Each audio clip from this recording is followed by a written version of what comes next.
నిన్న చంద్రబాబు గారు మొంతా తుఫానికి నష్టం జరిగింది అని చెప్తూ అంచనాలు చాలా తక్కువ చేసి చూపించారు. మరి ముఖ్యమంత్రి గారి ఉద్దేశం ఏమిటో ప్రజలకు అర్థం కావటం లేదు. కానీ ఒకవేళ ఎక్కువ అని చెప్తే పరిహారం ఎక్కువ ఇవ్వాల్సి వస్తుంది అని ముఖ్యమంత్రి గారు అనుకున్నట్టున్నారు. కానీ ప్రభుత్వానికి ముఖ్యమంత్రి గారికి చెప్తున్నాం, మీరు చెప్పిన ఫిగర్స్ కి వాస్తవాలకి అసలు పొంతనే లేకుండా ఉంది.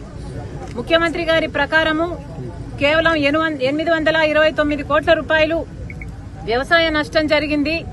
హార్టికల్చర్ ఇంకో 40 కోట్ల నష్టం జరిగింది. అలాగే అక్వా ఒక 1515, ఇలా పశువులు, ఎలక్ట్రిసిటీ, రోడ్లు అన్ని కలుపుకొని ఎక్సెట్రా అన్ని కలుపుకొని 5,000 కోట్ల నష్టం జరిగింది అని ముఖ్యమంత్రి చంద్రబాబు గారు చెప్పడం జరిగింది. కానీ ఇది వాస్తవానికి ఏమాత్రం దగ్గరగా లేదు. ఇది పూర్తిగా అవాస్తవమని రైతులు చెప్పడమే కాదు, ఎక్కడికక్కడ ఏ నియోజకవర్గంలో రైతుల్ని పలకరించినా తీవ్రంగా నష్టం జరిగింది అని చెప్తున్నారు. పైగా మా దగ్గరికి వచ్చి ఎవరు సర్వేలు చేసింది లేదు, అంచనాలు వేసింది లేదు అని చెప్తున్నారు.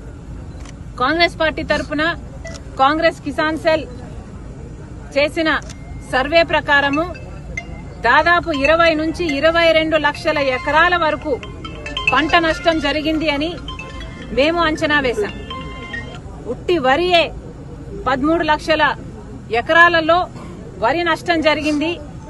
పత్తి 3 లక్షల ఎకరాలలో మునిగిపోయి అసలు దేనికి పనికి రాకుండా పోయింది.